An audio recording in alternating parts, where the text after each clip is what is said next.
David, these playoffs this season have shown a ton of talent on these teams, but the Chargers do have a chance to steal some of those talented players in free agency.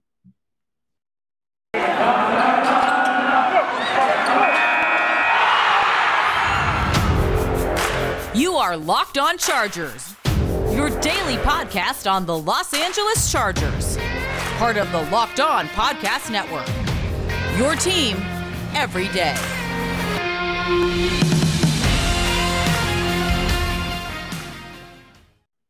What is up, and welcome into the Locked On Chargers podcast. I'm your host, Daniel Wade, joined as always by my co-host, David Drogemeyer. We've been covering the Chargers for over 6 seasons, but this is our 5th season going into as a host of the Locked On Chargers podcast, bringing you your team every day. What's up, guys? Thank you for making us your first listen today. If you haven't already, make sure to subscribe to the new Locked On Chargers YouTube channel and also follow the show for free on all platforms, wherever you get your podcast from. But we have a lot to get into today because we're going to be talking about free agency, because that's the first thing on the checklist for the Chargers as they head into the 2022 offseason. And who better to look at in free agency than the teams that are currently in the playoffs that are obviously loaded with talented players, including Brandon Staley's former team with the Rams. There's a lot of connections there we're going to start with as far as guys the Chargers could potentially target in free agency. Then we'll get into the 49ers and Chiefs with some players there that could help the Chargers. And finally, the Bengals, who have one guy I would be really interested in bringing in for sure that could help the Chargers a lot. But this podcast is brought to you by onlinegambling.com, the place to be for all the latest gambling news and tips throughout the NFL playoffs. Visit onlinegambling.com/NFL to get the edge over the competition throughout this year's playoffs. All right, David, well, we wanted to do this, and we obviously are going to have a ton on free agency as the offseason continues and as March approaches and when that window begins. But who better to look at than the playoff teams, because there's some really good players. And a lot of the times when you have these rosters put together, these playoff, Super Bowl rosters, you're going to have some free agency, issues coming up. You're going to have to make some tough decisions, including the Los Angeles Rams, the Chargers' crosstown rivals, if you could say that. They have some players that the Chargers should be very interested in, because Brandon Staley, first of all, was there in 2020 and led the #1 defense in the NFL. You've seen some of these players play under Brandon Staley, and obviously they just have a loaded roster while also not having a ton of salary cap to deal with it. They have less than $200,000 in salary cap, according to Sport Track, as far as their 2022 cap space. So that is not a great situation, David. So when you're looking at the Rams, some of Brandon Staley's former proteges, who are you looking at the Chargers could potentially target? Yeah, I think one big name off the bat, and I think this one's probably a little bit less likely than some of the other names that we're going to throw around here. But, how could you not? It's Von Miller. Yeah. It would be awesome to add Von Miller to this defense, to this pass rush. Just imagine 2 incredible pass rushers on the same team.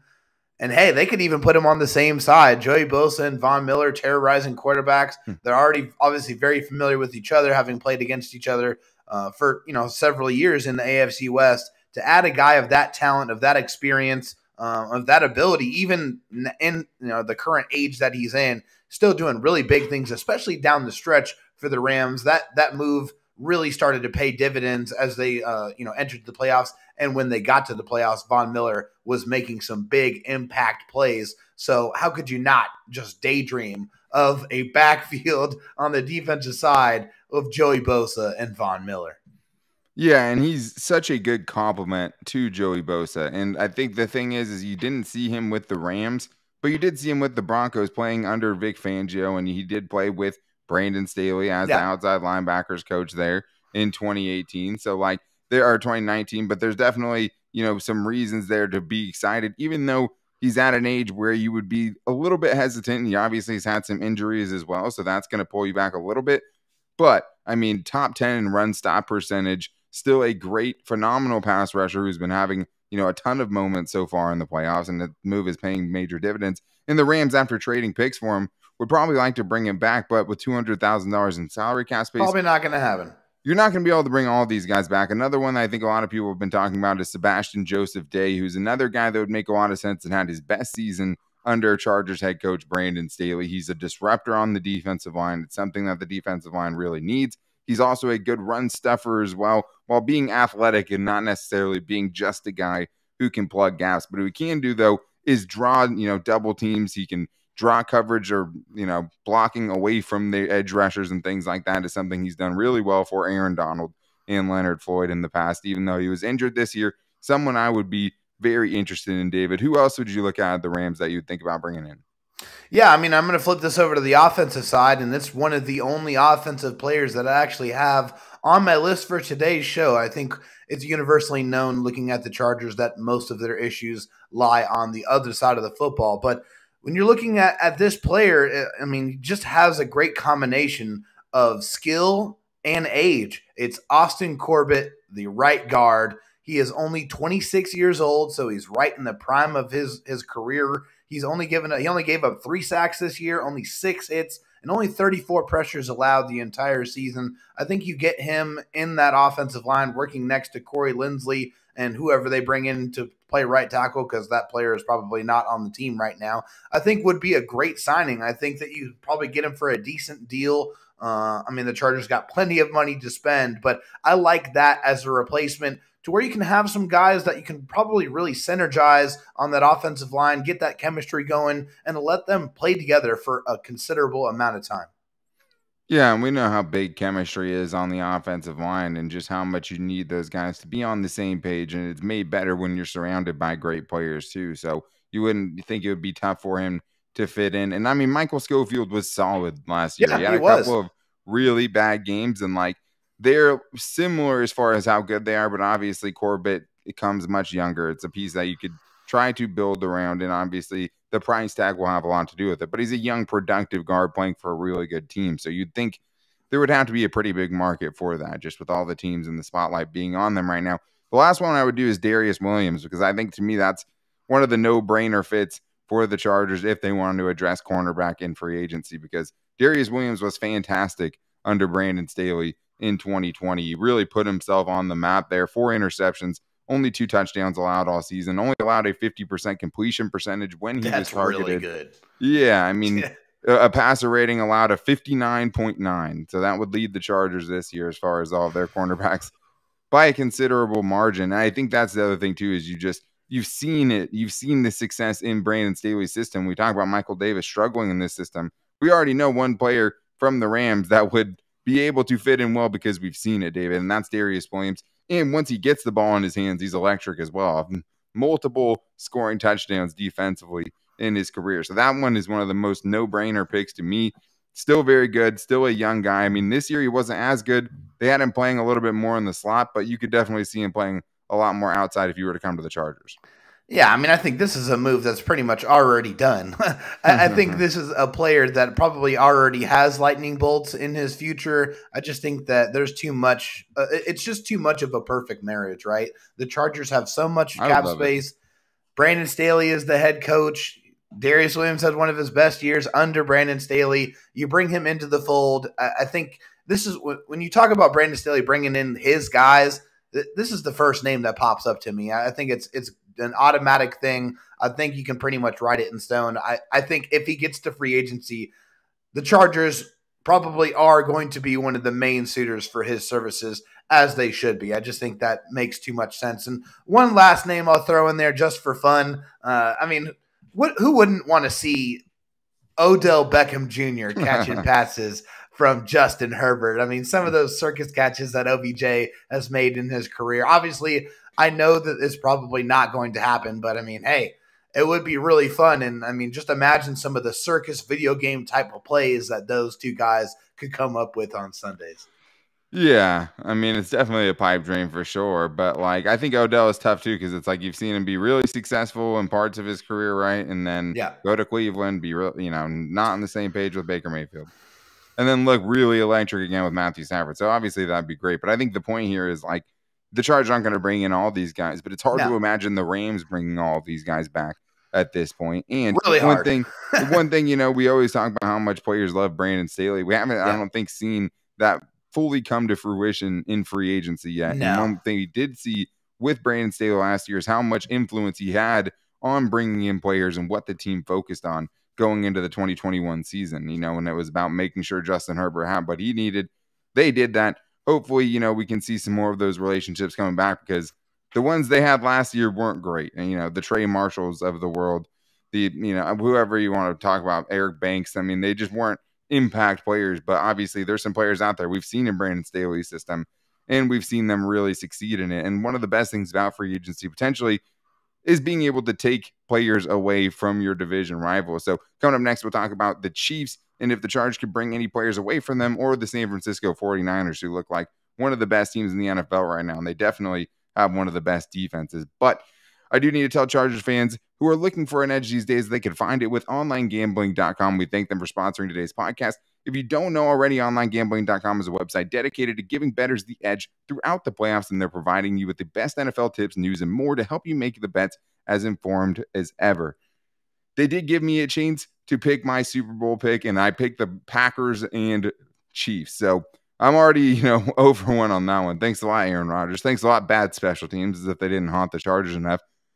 But now I get a chance to redeem myself with onlinegambling.com, and I get to pick who I think the Super Bowl is going to be. Now, I will stick with the Chiefs. Obviously, I think at this point, it's hard to bet against them when they can score 13 seconds left.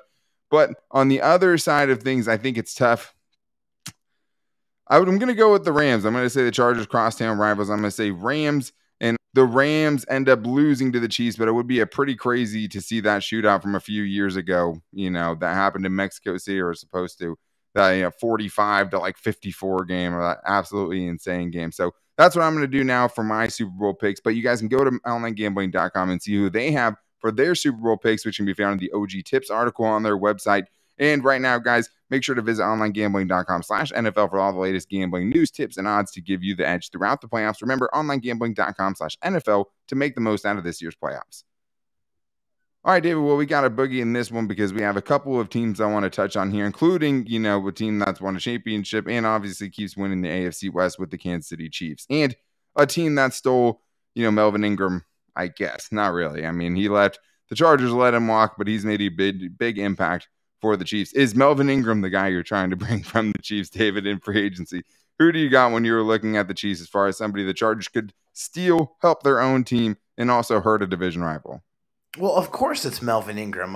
No, it's not Melvin Ingram. The Chargers are not going to bring back Melvin Ingram. I would be hard-pressed to see that become a reality. So yeah.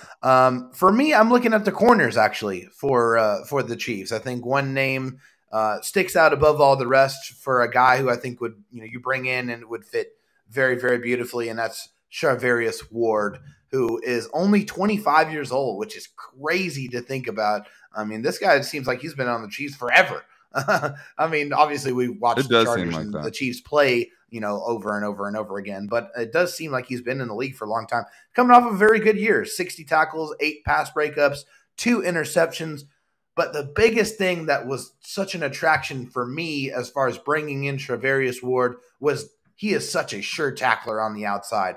He had only 4.1 missed tackle percentage. That's crazy. That's only 3 missed tackles all season long. And this was a guy that was playing all year long. So the Chargers have had some issues with their, contain on the outside with their corners, having some issues, really making those tackles. This is a guy that doesn't have that issue, and also only allowing a passer rating of 77 as well. So he does his job all the way around. I think he's a good, really good young corner that the Chargers would be wise to be able to bring into the fold.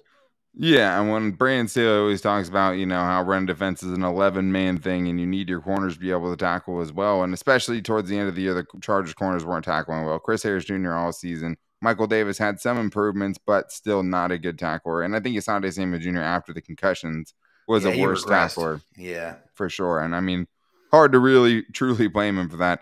I would like that pick for sure. The Chargers obviously need help at corner as well. Another guy, I mean, there wasn't a lot from the Chiefs that I want. Like Tyrann Mathieu doesn't really make sense for the Chargers. So there's some guys like that just don't really make sense for the Chargers and what their asking price would be. But Derek Notty's a guy I would think about kicking the tires on, just as a guy that I liked coming out of Florida State, and a guy who's been at his best a really, really good run stopper who could come after falling kind of out of the rotation as a guy who could come in potentially on the cheap. He has had a down year this year, but he's been pretty solid throughout his career. So I think that's somebody I'd be looking at. Anyone else you want to touch on the Chiefs before we get into the 49ers? Yeah, I mean, lastly, I mean, this one's probably a little bit of a shot in the dark, but I mean, I think it's an attempt to try to bring in a little bit of speed, and that's Byron Pringle, the wide receiver. You put up some really solid numbers. Obviously, you're kind of playing with fire with this situation because how much of that production is coming from him? How much of that is a byproduct of Andy Reid? Or, of course, of Patrick Mahomes and his greatness as well. But 42 catches, 568 yards, 13.5 yards per catch, and 5 touchdowns. That's pretty damn solid production from probably the 5th guy on the depth chart. So not a bad option, and a guy who definitely has some speed. He's not great in those after the catch situations, but this is a guy who does have some wheels. Yeah, I think it just doesn't seem like it because he plays with McCole Hardman and Tyreek Hill, and obviously those are hard guys to have to, fight for targets against. Yeah. And with obviously throwing Travis Kelce in there as well. I mean, I think for me, if the Chargers are going to bring in a receiver, I want to find some sort of elite trait, whether it's just guy who can absolutely, blow the top off of a defense and be a legitimate deep threat. First and foremost, right? Yeah, or an explosive guy after the catch who's going to bring that to the table and bring an element to the offense that it doesn't already have. But yeah, let's flip things over to the 49ers because I think there's one guy that makes the most sense to me, and that's DJ Jones, a defensive tackle for them who has been really, really solid. I mean, 40 stops this year defensively. That would lead all Chargers defensive linemen, 18 pressures to go along with it. Really a well-rounded player that I think is just a guy who's also pretty young at this point in his career and could help the Chargers defensive front, which is where I'm obviously focused on right now as far as their free agency.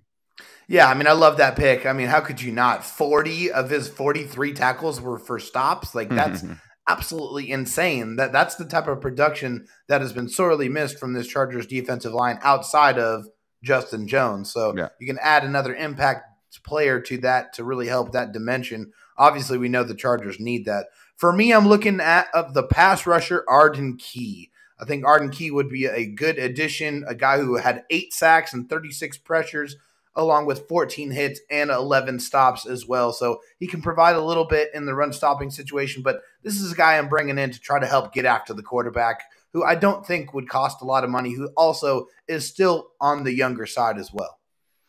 Yeah, Arden Key scares me just because, the only time you've seen him be good in his career is with the 49ers, because this is a guy who was on the Raiders for a while as well, does not very good, kind of flamed Raiders out. suck.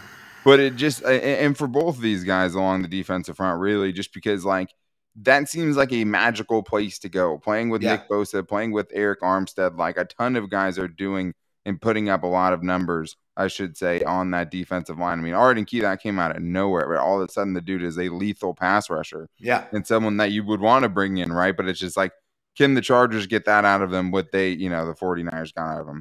One of the guys I was looking at was Laken Tomlinson, just as a guy who I know would be solid and upgrade the Chargers offensive line, put kind of a nice bow. You would have to switch from left guard to right guard. But I don't think the numbers make a lot of sense. And I think that the 49ers will probably do what they can to bring him back, just because they drafted a guard in the 2nd round, Aaron Banks, a guy that we talked about last year. He hasn't really played for them at all this season. So it's hard to say that he's going to be ready to take over that mantle. And he's projected to make $11+ million per year in salary cap. So I doubt the Chargers are shelling that out, and I don't necessarily think they should. According to PFF, they were really guessing more around $7 million, $8 million, maybe $9 million a season. So that would be more doable. But I just think at guard, for example, I mean, Laken Tomlinson gave up 24 pressures last year. Michael Schofield gave up 24 pressures last year. Laken Tomlinson is much better known for his run blocking. He's a much more well-rounded player than Michael Schofield. But for that price difference, I think you can just do more with less money at the guard position potentially than paying that a premium in free agency instead of, paying potentially an impact defensive player. Anybody else from the 49ers you want to touch on before we move on? Yeah, no, I mean, those are the only names that I had on my list. I mean, looking at these teams, there's a lot of players that you look at and you're like, okay, I mean, I could see that. But then you say, oh, this guy's a little bit on the older side. I kind of, part of my parameters, I didn't want any kind of older players. I didn't want anybody that was bordering the age of 30. Except for Von Miller. Yeah, except for Von Miller, just because he's still productive. But a lot of the other guys I really kind of wanted to shy away from, just because I think this team needs to get younger and they need to get faster and more athletic, more dynamic. And I just think, obviously, the younger you are, the more possibility for that to be the case. Sure. And I mean, I think Chargers fans, have the right to kind of be a little scarred from older free agency targets of the Chargers, right? I mean, that definitely has burned them in the past. But there is one guy that maybe my favorite guy I don't think we've even talked about yet, and who's on the Bengals. So we do have a couple more guys. The last team in the playoffs is the Bengals, and obviously they've had a huge season. The defense got a lot better. The offense has been unrecognizable from years past. And there's a couple players the Chargers have a chance to potentially steal once this free agency period starts. But we're going to get to that after this. I need to tell you guys first about the best app that I use right now. It's the Get Upside app, an incredible app that everyone who buys gas needs to know about. My listeners are earning cash back for every gallon of gas every time they fill up. Just download the free Get Upside app from the App Store or the Google Play Store right now and use the promo code TOUCHDOWN, and you can save 25 cents per gallon or more on your first fill up when you download the app and use the promo code TOUCHDOWN. Don't pay full price at the pump anymore, guys. Shouldn't have to talk you into saving money at the gas pump, especially with how egregious gas prices are right now. And if you guys are food delivery driver, rideshare driver, you can save hundreds and hundreds of dollars per year when you use the Get Upside app, because you're driving around, save money. You're doing it anyways. It costs you nothing because there's no downside with the Get Upside app. You can get the money directly into your bank account. You can get it through PayPal. You can also get it in Amazon and other big gift card brands. And also, guys, you can save up to 25 cents or more per gallon on your first fill up when you use the promo code TOUCHDOWN. Start saving on money on gas today. I also need to tell you guys about my favorite protein bar on the planet, and that is Built Bar. And somebody in the NFL group chat for Locked On the other day said, what was your guilty pleasure? I was thinking Built Bar, because it is something that's great, especially I'm dieting. I'm actually getting married soon, so I have to be on the protein bars right now like no other. I'm eating a lot of Built Bars because they're perfect. I need things.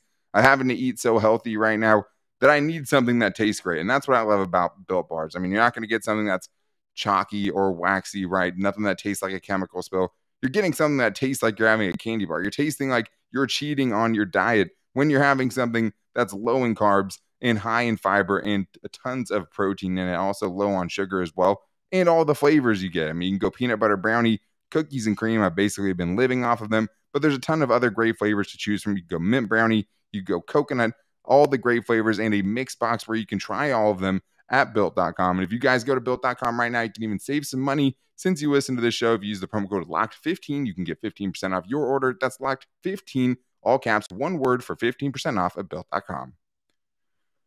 All right, Dave, well, now it's time to get into the last team here, and it's the Cincinnati Bengals. And I think that's one of the things that Chargers fans are struggling with right now, because in the AFC, two bad choices potentially has teams that are going to go to the Super Bowl. I think there's a lot of NFC fans out there right now, because I don't know if any Chargers fan want to see Joe Burrow or Patrick Mahomes win a Super Bowl right this year. Nope. Because Joe's always going to get compared to Justin Herbert, fairly or unfairly, even though the Chargers never had a shot at him, right? They didn't have the number one overall pick. Yeah. So it shouldn't really be as much of a discussion, but Herbert's been so good that it's a conversation, right? And both of them have been so good.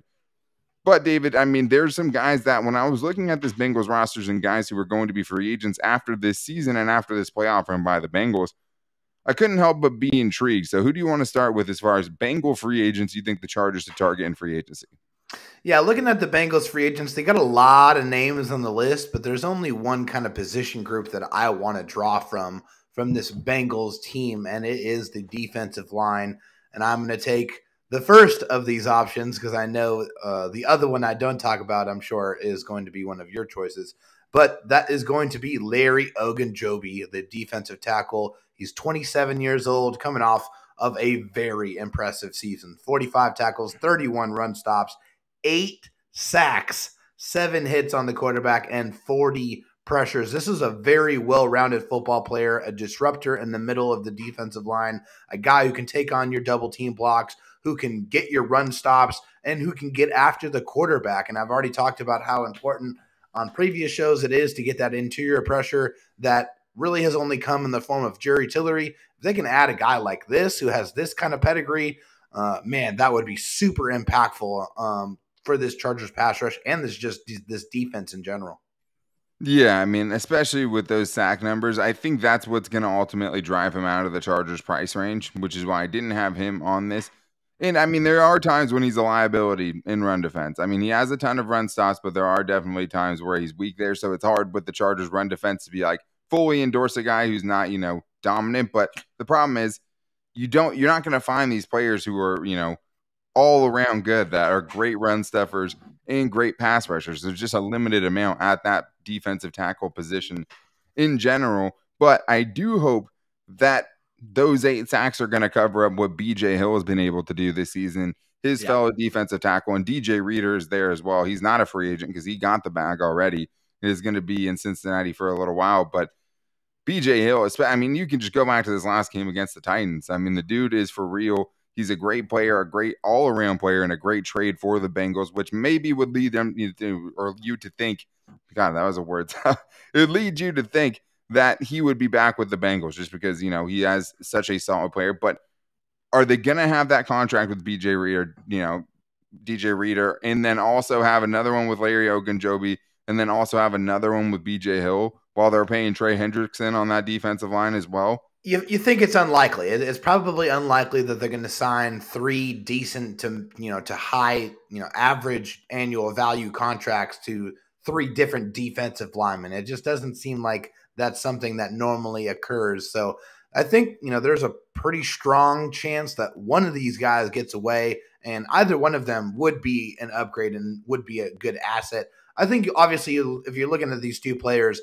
BJ Hill is probably the one you want, just because the combination of everything that you talked about and the age. He's only 25 years old, so another guy thing you can really add to this defense and inject some youth and some exuberance that the Chargers definitely need.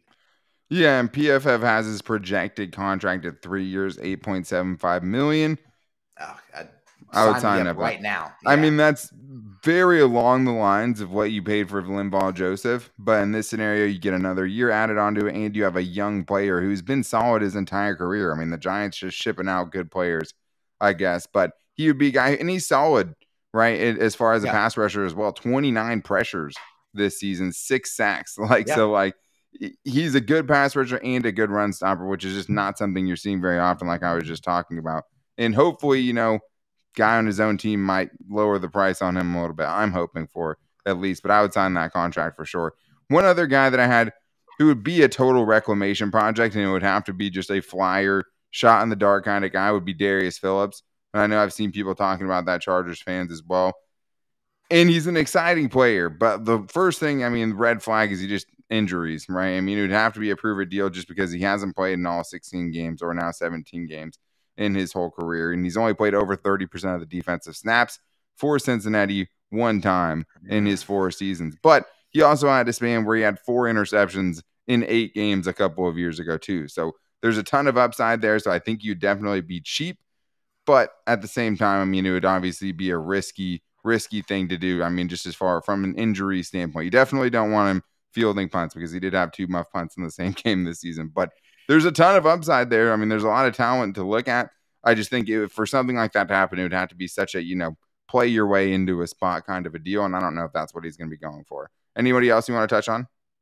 No, like I said, another team here that had a lot of names on it, but just not a lot of names that I think would fit on the Chargers. So, those really are the only 2 guys that I would be ecstatic if the Chargers were to sign to a contract. But I think we saw throughout all of these teams a lot of focus on the defense and on the defensive line, especially. But a lot of these guys you can bring in and really feel comfortable and confident that they would make this unit better. Well, and I think pretty much, almost every guy on this list, the Chargers could have a chance to bring in, like a decent to realistic chance, right? Even the Bengals have $58 million in cap space open, right?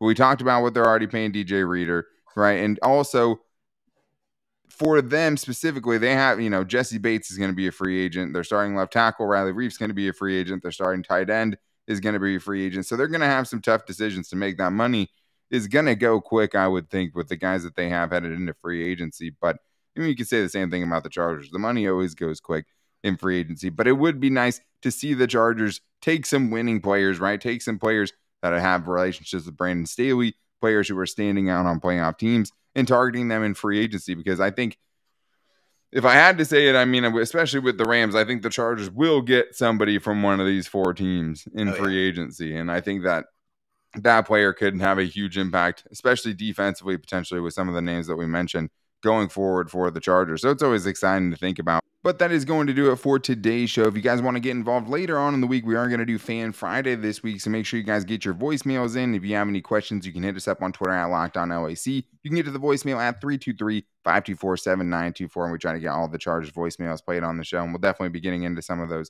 this week. But we appreciate you guys making us your first listen. As always, make sure to subscribe to the new Locked On Chargers YouTube channel so you never miss the show, or follow the show for free on all platforms, wherever you get your podcast from. And make sure to rate and review if you like the show as well. As always, you can follow me on Twitter at DanTalkSports and David Drogemeyer on Twitter at DroTalkSD.